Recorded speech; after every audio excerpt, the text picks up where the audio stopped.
Kalau dia ngadepnya ke jasad, ya urusannya materi. Biasanya orangnya ya mikirin duniawi saja, melupakan hakikinya. Padahal kita jadi manusia itu karena unsur rohani tadi.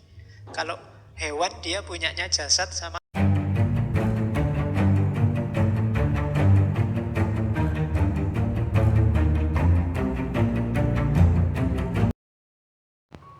Assalamualaikum warahmatullahi wabarakatuh.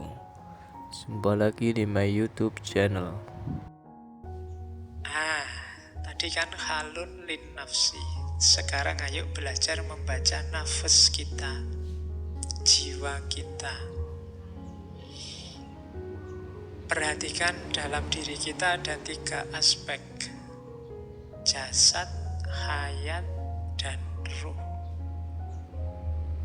Jasad itu yang fisik, hayat itu yang mental, yang biasanya malah kita sebut rohani. Roh ini yang sumbernya dari Allah. Kalau jasad unsurnya materi, kalau hayat unsurnya rohani. Tapi jadi dimensi mentalnya jasad. Kalau roh ini unsur rohani yang sumbernya dari Tuhan. Yang kalau kepakai kalimatnya Allah, wa nafakha fihi min ruhi. Jadi kalau dibikin lapisan, yang paling luar ini jasad, di dalamnya sedikit ada unsur gerak, ambisi, nafsu, emosi. Itu namanya unsur hayat. Layer kedua, layer paling dalam namanya ruh. Ruh inilah yang sumbernya dari Allah. Yang jasad ini ijbari tadi, dari Allah juga. Yang ruh juga dari Allah. Yang dalam kekuasaan kita itu hayat, mental. Itu kita yang ini. Jadi hayat kita ini menghadap ke jasad apa menghadap ke ruh? Orientasinya materi apa orientasinya ketuhanan?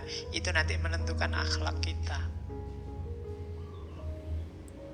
Jadi hidup kita ini berarti isinya ada jasadnya, ada hayatnya, ada ruhnya. Karakter kemanusiaan kita kuncinya ada di hayat, ada di rohani. Semoga dia ngadepnya ke roh, ke kesejatian, ke Allah, bukan ke jasad. Kalau dia ngadepnya ke jasad, ya urusannya materi. Biasanya orangnya ya mikirin duniawi saja, melupakan hakikinya. Padahal kita jadi manusia itu karena unsur rohani tadi. Kalau hewan dia punyanya jasad sama hayat. Jadi dimensi materi sama dimensi rohaninya. Hewan kan juga punya emosi, punya gerak, punya maksud, keinginan, dan lain sebagainya. Karena memang dia tidak dituntut apa-apa. Kita yang dituntut untuk menghadap ke yang sejati, menghadap ke roh. Oke. Nah, karena itu nanti daya jiwa oleh Ibnu Miskaweh dibagi 3. Ada nafas syahwatiyah, bahimiyah, nanti ada hutbiyah, ada natikoh. Kita pelajari satu-satu dulu. Nafas bahimiyah, jiwa, kalau diartikan letterlock itu jiwa kebinatangan. Itu jasad ini loh. Dia hancur bersama hancurnya jasad, karena memang levelnya di jasad. Alatnya namanya liver, hati. Kalau bahasa Arabnya kabid. Di level nafas bahimiyah inilah kita bisa memberlakukan al-aqlus salim fil jismi salim. Dalam badan yang sehat ada jiwa yang sehat. Itu jadi bukan jiwa yang level rohani, tapi jiwa yang level, bukan level ruh, tapi jiwa yang level kedua tadi. Jadi makanya lupa itu ada orang jiwanya tidak sehat, badannya sehat. Maling itu badannya sehat, kalau lari cepat. Itu kan al-aqlus salim fil jismi salim. Iya, di level hayat. Jadi bukan rohani yang level roh tadi. Jadi berlakunya di level ini. nafas bahimiyah atau syahwatiyah. Ini harus dikendalikan, bukan dimatikan ya, dikendalikan. Ya kenikmatan jasadiah, makan, minum, tumbuh, berkembang biak, dan lain sebagainya. Jenis-jenis itu, nafsu seksual itu jenis-jenis itu. Nafas syahwatiyah. Porosnya ada di, katanya Ibnu Miskawe, di kabid. Kabid itu hati. Belum kolab. Terus ada daya jiwa level kedua. Daya jiwa level kedua itu nafas sabuiyah atau nafas ghotbiyah. Ini tadi nafas yang dasarnya jasad saja dan dia hancur bersama jasad. Kalau ini nafas yang melampaui level hayat, melampaui yang jasadi. Alatnya ada di kolom, namanya jantung. Dari nafas ghotbiyah inilah muncul al-idrokat ajasmaniyah dan al-idrokat ar-ruhaniyah. Di sini ada imajinasi, ada berpikir, ada tafakur, ada ta'akul, ada panca indera. Cuma levelnya masih pengetahuan fisik. Jadi nafas sabuiyah inilah nanti yang bisa menghadap ke roh, namanya roh alamiah, roh tabiiyah, dan roh syaitaniah, bisa menghadap ke setan.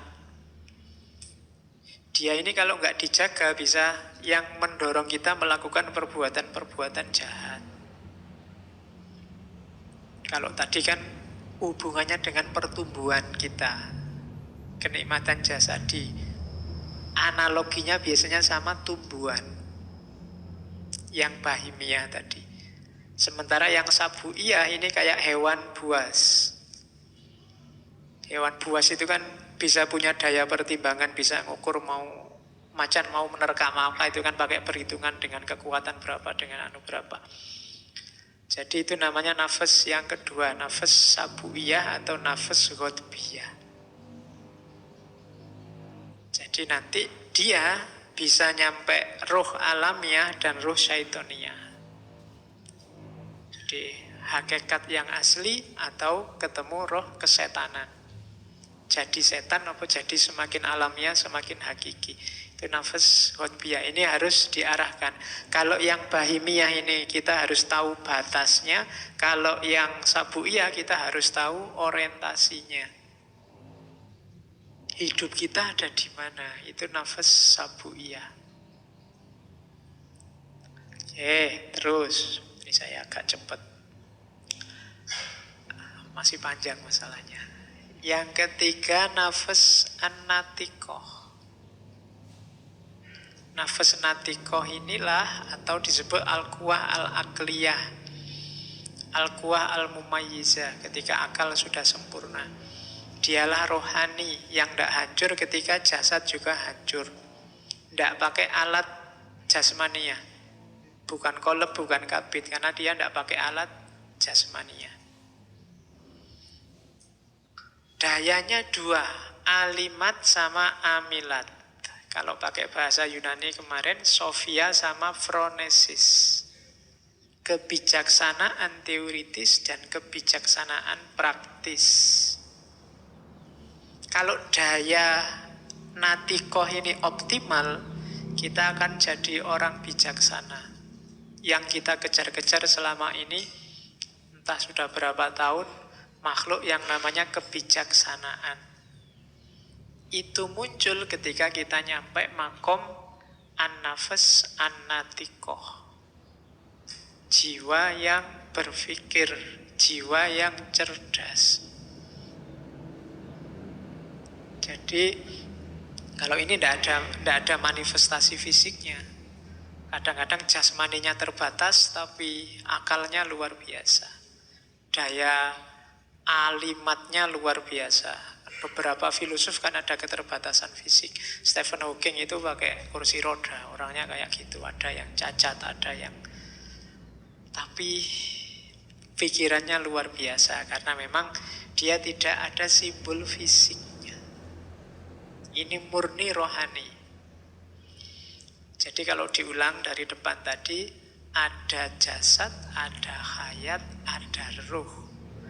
Jiwa yang kiblatnya jasad namanya nafs bahimia. Yang ngopeni dimensi hayat namanya nafas sabuiyah atau hutbiyah. Yang orientasinya dimensi natikoh, orientasinya ruh itu nafas natikoh. Ini yang dikejar-kejar oleh para filosof. Jadi kita punya 3 level eksistensi yang masing-masing punya nafas, punya jiwa. Optimalkan semuanya. Optimal itu bukan berarti banyak, tapi pas sesuai takarannya, optimal, maka kita akan ketemu kebahagiaan.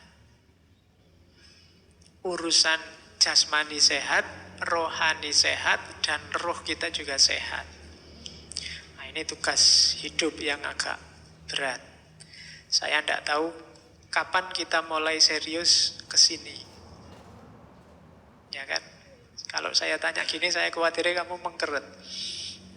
Tidak mau lagi belajar filsafat. Abot. Cuma kalau nggak dimulai sekarang, agak berat kalau kamu nunggu tua. Kenapa? Tadi pembiasaan ternyata kuncinya. Pak, ini kan era seneng-seneng, Pak. Sudahlah, saya seneng-seneng dulu, nanti kalau sudah tobat saya ulang lagi rekaman ngajinya, tak ulang lagi. Ya memang kita tidak bisa 100%, tapi mala yudroku kulluhu la yudroku kulluhu. Jangan ditinggal semua. Kalau bisa 10% ya 10%. Kalau bisa 20%, 20%. Latihan mulai hari ini. Cermati dirimu, pahami watakmu, kebiasaanmu, dan macam-macam. Pahami karakter jiwamu, terus diolah pelan-pelan. Cari yang jelek-jelek, diolah. Saya biasanya gini, latihan enggak gini, pelan-pelan, dan seterusnya. Kamu sudah yang tahu mana yang baik, mana yang buruk. Oke. Ini kelanjutannya, nafas natikoh. Jadi nafas natikoh itu tingkatannya 3. Akal potensial, akal aktual, akal perolehan. Jadi akal potensial itu kayak tadi ya, kita punya potensi, punya kapasitas untuk jadi orang baik, untuk jadi natikoh, jadi orang bijaksana. Kalau potensi ini kita wujudkan, namanya akal aktual. Nanti akal yang aktual ini dia punya kesempatan ketemu dengan namanya akal perolehan, akal mustafat. Akal mustafat kadang-kadang disebut akal fa'al, akal aktif. Apa sih akal mustafat itu? Hikmah dari Allah. Cuma kalau kita belum nyampe level aktual, kita tidak akan ketemu mustafat. Kalau kita tidak bergerak naik, ya Allah tidak akan turun. Kalau kita tidak berusaha, ya tidak akan ketemu hikmah. Jadi kita belajar terus ketemu hikmahnya. Orang kan sering bilang, wah saya mendapat hikmah. Itu dari atas. Namanya akal mustafat, akal fa'al. Beda sama Nabi. Kalau Nabi dia langsung ditemukan dengan akal mustafat. Kalau kita harus berusaha dulu. Makanya Nabi kan ada proses-proses instannya. Dibersihkan jiwanya, dibersihkan lahir batinnya terus. Itu memang ada misi yang harus dibawa. Tapi kita yang manusia biasa harus bergerak dari potensi ke aktualita. Kita punya potensi kebaikan, ayo diwujudkan ke yang baik. Kalau kita ada di level yang baik, nanti kita akan ada kesempatan ketemu akal mustafat. Nah, akal mustafat itu akal fa'al. Jadi cara hidupnya nanti begitu. Kita atur biar kita bisa mengaktualkan potensi baik kita. Jangan khawatir, gak usah, Pak, apa ya bisa Pak, saya jadi orang baik, bisa. Pasti bisa. Kalau kita sudah berusaha, di samping kita bahagia, kita akan ketemu akal perolehan. Namanya akal mustafa. Dan ya nanti ada level-levelnya. Perhatikan ya gerak jiwamu. Oh, itu kan yang terakhir itu akal natikoh itu. Akal natikoh itu mencahayai ke bawah atau bergerak ke atas. Menuju Tuhan apa menuju materi? Menjauh dari Tuhan. Kalau menuju Tuhan, alamat kita menuju kekekalan jiwa. Kalau menjauh dari Tuhan, kita menuju kebinasaan. Ini diajarkan di banyak tokoh sufi. Jiwa kita harus madep ke atas, jangan madep ke bawah. Gerakan kita harus gerak menuju Tuhan. Apapun gerak kita harus menuju Tuhan. Selangkah, saya sering bilang, selangkah mendekat ke Tuhan. Termasuk ngaji malam hari ini. Termasuk mungkin kamu kuliah. Termasuk kamu mungkin, tidak tahu kalau pacaran apa bisa kamu. Pak, saya dengan pacaran itu, Pak, saya selangkah lebih dekat. Sama. Yo pacaran yang Islami dong. Pacaran sambil ngaji, lirik-lirikan aja cukup. Ya. Oke, enggak pakai tembak-tembakan, wis pokoknya dilirik dong, wis cukup. Oke, ayo. Enggak apa-apa. Kalau jodoh kan enggak akan kemana-kemana, di masjid aja. Ayo, kalau enggak jodoh nanti bisa. Oke, jadi daya jiwa ya diperhatikan, nanti kita latihan ngopeni diri kita sendiri mulai sekarang. Kalau enggak mulai sekarang, kapan lagi? Saya juga berusaha sidik-sidik, pelan-pelan. Ya belum sukses pasti ini yo. Kan saya selalu bilang ngaji itu usikum wa nafsi. Jadi aku ya nasihati awakku dhewe. Bukan berarti saya ngomong gini wis pinter apik terus kamu rebutan cium tangan. Nggak, saya juga berusaha. Yo aku yo sinau terus ngerti. Oh iya berarti selama ini aku kurang banyak. Dan besok saya ditagihnya double karena saya juga yang ngomong. Kamu nasihatin orang apa yo? Ngelakoni dhewe kan gitu. Saya iso kena dalil yang kaburo maktan itu. Makanya kudune yo hati-hati. Makanya tak wanci-wanci. Nggak, ini saya juga levelnya masih belajar. Ada 1-2 teman yang anggap saya dianggap koyok mursid dari YouTube biasanya. Nggak, saya levelnya ya masih murid, waduh masih belum ada apa-apanya. Ayo sinau bareng aja. Oke, terus. Nah, kalau dalam urutan hidupnya manusia, daya ini tidak sekaligus ada, memang pelan-pelan. Biasanya yang muncul duluan yang bahimiah tadi, karakter kehewanan sebenarnya, kematerian. Bayi itu kan urusannya ya dengan pertumbuhannya, makan, minum, nyari seneng, nyari enak. Jadi itu level-level awal yang pertama kali tampil. Terus baru level kedua, level karakter kebinatangan. Karakter untuk bergerak, menginginkan sesuatu, mempertahankan diri, ingin meraih sesuatu. Ada senengnya, ada sedihnya, ada ambisiusnya, ada patah hatinya. Itu level kedua. Baru level ketiga muncul natiko. Ini kalau akalnya sudah sempurna. Agama menyebutnya sudah mumayyiz. Jadi munculnya step by step. Tidak langsung begitu bayi, langsung pinter, bijaksana, jadi filosof. Ya pelan-pelan. Harusnya di usia-usia kita sudah mulai menapak anatikos lebih dalam. Kalau level kita kok masih sibuk di karakter kematerian, kita masih tidak ada bedanya sama bayi. Yo, ayo introspeksi. Kira-kira mental kita ini mental level bayi apa level ABG? Kalau ABG kan level kayak kebinatangan itu kan sedang hangat-hangatnya. Nyari seneng saja itu biasanya level kedua. Nyari enak saja itu biasanya level pertama. Jadi hidup kita biasanya mana yang dominan?